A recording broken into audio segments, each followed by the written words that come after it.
Welcome to the pit lane, where we go around the world discovering insane car builds that you need to know about. And today we are in Perth, Western Australia. So let's see what we found for you today. We don't have one, we don't have two, we have three cars that we're going to go through today. We have the lovely Chi here from Perth, Western Australia. Say hi to your cameraman. How you going? What's the journey with these cars? I got the Lexus first, this one. The reason I bought it is because when I bought this house, my first house, and I had to sell my old Lexus. Well, I lost my license and I had to renovate the house a little bit too. So I sold my old Lexus and I always missed it. Once I got the house done and everything, why not go get another one that's a bit better? So I bought this one from Sydney. S15, it was actually it was my girlfriend's tenant's car. I've been harassing to buy it off him for probably 2 years. Yeah, it wasn't nothing special. It was basically cooked. I didn't mind it, chopping it up and put a Widebody on it and stuff like that. That's how we ended up with that. The black Lexus GS is my girlfriend's car. Something simple, she still dailies it. Can't get around on anything basic, really. Okay, so first car we've got his Lexus GS430. So we'll start from the exterior. Bruh. Custom paint job. I don't know what blue it is. I just mixed it up. The one-off color, I'm guessing. 3 layers of purple pearl in it. I don't know if the camera's picking it up. On certain angles, you see the purple in it. Shout out to my girlfriend again. Custom tail lights. They do like the old addressable, powered by Blue Ghost, old Chase and stuff. All RGB. It's got the Gucci monogram etched into the lenses. The black pearl body kit. The only one in Australia at the moment for GS430. Triple exhaust. Yes, they're all connected, right? But they're just teed in together. They're not like, it's not a 6-cylinder. Everyone keeps asking me, oh, it's a 6-cylinder. It's not, it's a V8. But the gaps are so big that I didn't want to just do a dual tip. I want to do something different. Triples it is, you know. On the exterior, mainly the body kit, because it's like the only one in Australia. Black Pearl Japan. Shout out to them. Black Pearl. Black Pearl. Nice. Yeah. That's a good name. Yeah, it's a good name. Yeah. Take us through your wheels, suspension, what you've done. The car's got full airlift suspension, 3H suspension. On the airbags, obviously. All adjustable control arms to get the fitment I need to fit these rims. These are Leon Hardiritt Beugles? Beugles? I don't know how to pronounce it, really. You know, 3-piece, 20s, genuine wheels. Gotta stay genuine. 20s by 10s all round. Positive 8 in the rear, and then I think like they're positive like 19 in the front or something. Bit of camber just to fit them in. As you can see, it's pretty tight, I guess. I like a good tuck, you know. Fitment is literally dialed, bro. Like, it's not that dialed up. De-beated a lot of tires and gone through a few sets, and yeah, it's not that dialed, to be fair. And all my static mates will have a go at me if I said it was dialed in. I like a mixture of everything. So I get it close and I'm just like, yeah, that's good enough. In the interior, how did you style this interior? The interior is actually kind of stock. Like, these are pretty expensive and nice cars from the factory. So obviously no retrim, none of that, because to me, it's good enough. Big 12-inch touchscreen at the front that does to modernize the car. It still does all the air cons and everything on here. It's already got heated seats, airlift controller down here, easy access, cruise control, keyless, yeah, everything. This car's got a lot of modern features. I just saw you got TVs in the back as well. Yeah, I'm a big TV guy. So I got 12-inch touchscreen in the front, got two 12-inch headrest screens in the back. No one ever sits back there. I don't like putting people in the back seats anyway, because the fitment. Pimp My Ride, TVs everywhere. Pimp My Ride, also another inspiration. Yeah. I missed that show.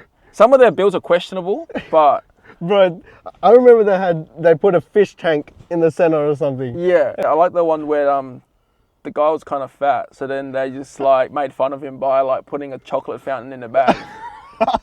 And when it's really time to turn up the heat, strawberries and chocolate fondue. And I was just like, bro, don't do them like that. Unnecessary, bro. That's why. Yeah, and Little RAV4.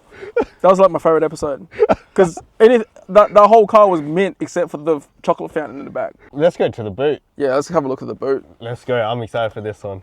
When I said you love TVs. Yeah, love TVs. Brother, take a look, man. I like TVs in practical places. When I got this car already on airbags from Sydney, it was done really poorly to the point where it caught fire at one point. Oh, wow. Yeah, the relay arced out and melted itself. So that's when I took it to a shop to get them to fix it, and then I wasn't happy with the work, so I did it myself. This is my first boot build ever. It turned out like this. I'm actually pretty stoked that it turned out like this, because I thought it was gonna blow up or something. 2 3-gallon tanks, the biggest Via compressors they make, 485 cc's, all chrome, stainless steel hardlines, to powered, managed by the airlift management system. I built this whole boot just in my patio. RGB lights, custom acrylic, just to make the lights diffuse nicely. Shout out to my mate Matt for doing all the acrylic etching for me, because I got the Black Pearl logo up here. 2 10-inch kickers, L7Ts with the amps hidden down the bottom. Not practical. Can't put anything in the boot. Yeah, don't do this if you want to use your car properly. I just chuck everything in the back seat because I don't put anyone back there. Yeah. This is my first boot build, so It's OG, hey? yeah, it's the oldest. Yeah, bit of wear and tear now. I'm actually pretty stoked how it turned out. Still going good, man. Yeah, everything still works. The layout of the boot and how you laid everything out, it's clean, and when you open it, it's like everything's right there in your face. There was no planning to this. There was no planning at all. I winged it and it turned out good, so I'm happy. You want to make it look good, and sometimes when you make it look good, it's not always easy to access. So you want to think it through how you do it. This actually comes out all one unit. 2 screws on top, and the whole thing everything else is pressure fitted. Yeah. So everything comes out. The air setup comes out all together in one unit, and I can service everything around it and put it back in. I want to know how you got into the car world, the automotive world. I was born in China, and back then China was a pretty poor country. We was pretty poor. So anything on 4 wheels is like what we wanted. It was just motorbikes. Always had an interest in cars on 4 wheels, and when we got to Australia, the Fast and the Furious came out, you know, and during high school, like towards the end of high school, I went to auto salon back in the day when Spec was a big thing. You see a lot of my cars taking inspiration from a lot of the Spec auto salon era. Rose gold, what color is this? This color is... What happened was, when I painted this car, because it's a custom paint, to get anything fixed on it or touched up, it's a bit hard because it doesn't have a color code. For this car, I wanted at least a color that has a color code so we can match it easily. Fair. And that came in handy when I did the spoiler and lip kit afterwards, because that was all done after. Yeah, it's actually a factory Lexus color called Copper Crest. It's got a 326Power body kit on it. Full 326Power body kit, including the Widebody. This wing's not 326. I don't know what brand that is. I got it for free. Some car suits it. I don't really like Rocket Bunny style wide bodies with the rivets and stuff. Yep. Not a big fan. The guy that did this was Matt at Laneway Automotive. He did a great job here. He molded everything so it's flush, because as you know, with the over fender, it adds a thickness. He actually flushed it leveled, so you don't see that thickness. Clear taillights, I did those. Probably have to rip them apart again just to redo them. RGB LEDs into them. How do you go about customizing your own taillights? They're a pain. If you can't afford it, just pay someone to do it. You're gonna have heaps of troubles. Some taillights might be easier, some are harder. These was in between, sort of. You have to cut them open. Right, There's no way you can just pop the lens off. Resealing them, it's also another drama in itself. It's also not that cheap to do it even yourself. If you want to do full custom RGB addressable LEDs in them, just the blue ghost controller, the module that powers everything, $200 AUD. Australian. Right. It's like $150 something US. I suggest do it right the first time, or just don't do it at all. It's the tail lights. It's kind of important, you know. If you don't do it right, you probably no one's gonna see you brake, and you're gonna get rear-ended. The wheels are work seekers, 18s by 10.5s front, 11.5s on the rear. So I'm stupidly stretched tires on them because I need to fit them in. Even though they're the same color and looks like I intended to do this, I bought these wheels because they were cheap. I also like the color because it was similar to the color I wanted to do before I painted the car anyway. I actually have a set of wheels I'm building for this car. These aren't the wheels, that I want to keep on this car. But when they come out, they also got spinners on them. So dang, we'll get that sorted out eventually. I have not seen spinners on a car in years, dude. Yeah, I want to put spinners on this. It'll be funny. That's gonna be sick. It's gonna be hilarious. People are gonna hate me even more now.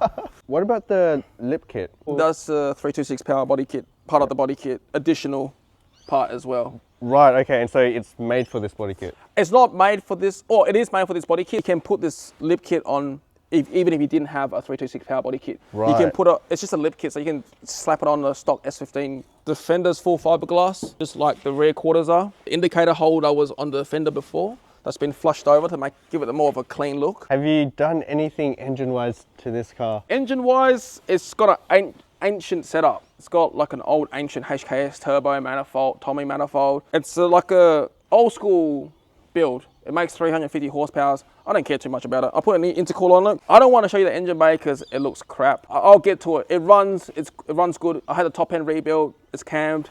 Makes 350 horsepower. Yeah. I've got no traction for too much power anyways because I've got camber, but still a work in progress. Obviously, unlike the Lexus, it's been done for a while. This car just got painted towards the end of last year. All really that's been done in the interior is Link ECU, IC7 digital dash. Also because the original dash didn't light up. Airbags all around, so the boot setup same. It's work in progress. Nothing to see. I'm not gonna show you because it's not done.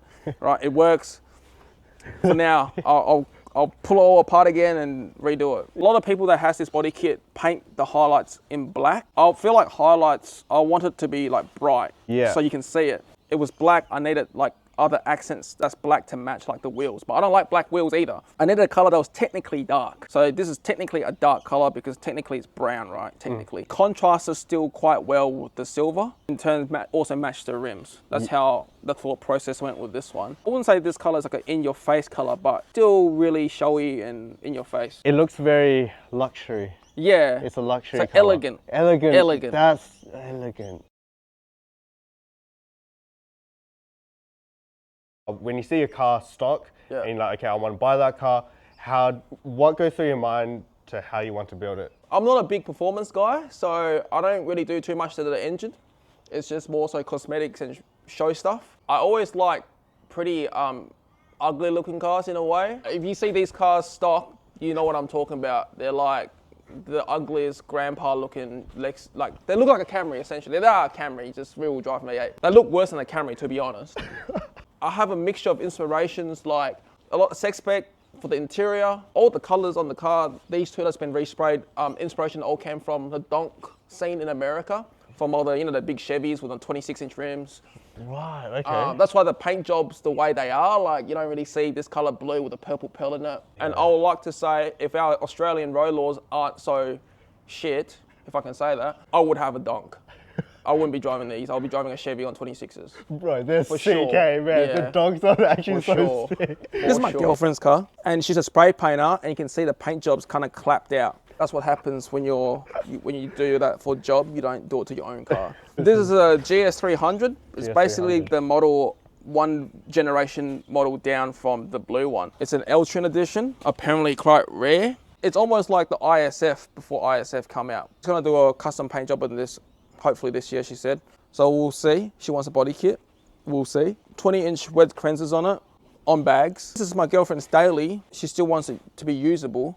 So bags are practical because you can still go to shops and not have to worry about scraping on anything. 100%. Especially with female drivers, she's a crap driver. She already buckled these rims. They've been fixed, but she buckled them like within like a month. Oh. Yeah, got a custom boot set up. Black interior on this car makes the biggest difference because these normally have like cream or grey interiors. It looks dog shit. So unlike my boot that is unusable, you can still make a boot setup show-worthy and be practical at the same time.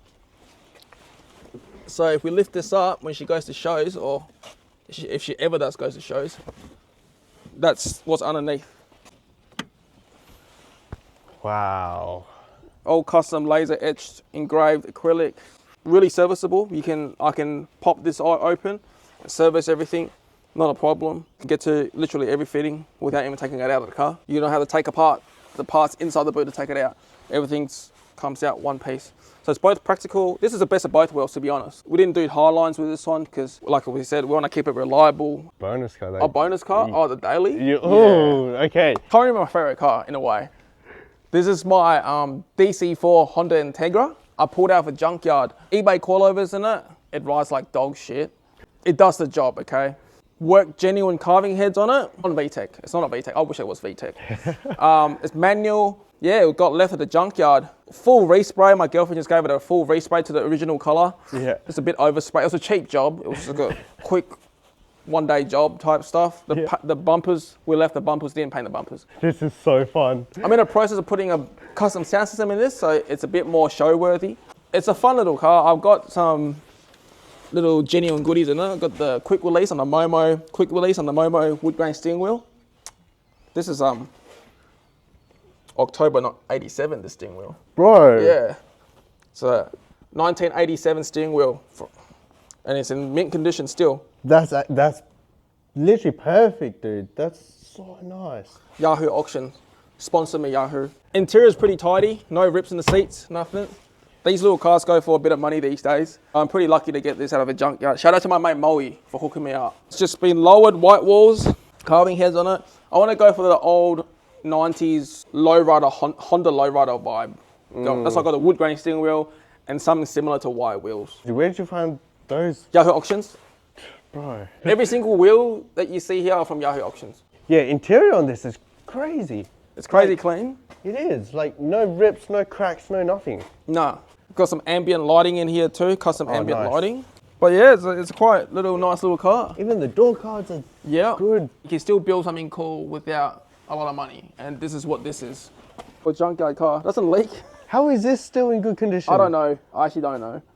Bro, that's wild. Yeah. Some things that you wish you knew or someone told you about before you started modifying cars and buying these parts and building these cars. I will say my advice is listen to the people that actually, you can see what they know what they're talking about, and probably listen to what they got to say about certain stuff, and do things right the first time. Sometimes also cheaper to pay someone to do it. That's 100% Sometimes. Sometimes. Not all the time, sometimes. That's facts. Yes. Instead of you stuffing it up, taking it back to someone that knows what they're doing to fix it, and they charge you double as much to fix that shit. To fix your shit Yes. and then do it better. Yes. Is there any last words that you want to say to the people? Shout out to my girlfriend. If you know her, she always would tell you that, oh my God, I painted his car. Remember I painted your car, like I owe her something. I don't owe you anything, but I love you, all that. But yeah, shout out to Paula for painting that, my girlfriend, and shout out to Matty Fern at Laneway Automotive for doing my Sylvia. All the boys that's helped out.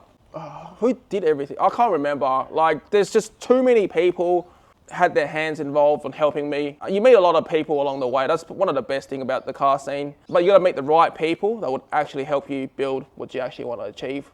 I feel like there's too many people in the car scene that are just there to try to like chase clout these days. Social media has a big thing. Back in the auto salon days, there was none of that. Big thank you to Chi again for walking us through all his cars, and thank you guys so much for watching the video. Hope you guys enjoyed it. And if you guys have a car that you think we need to know about, then message us on Instagram. As always, thank you guys for watching, and we'll see you in the next Pit Lane episode. Bye.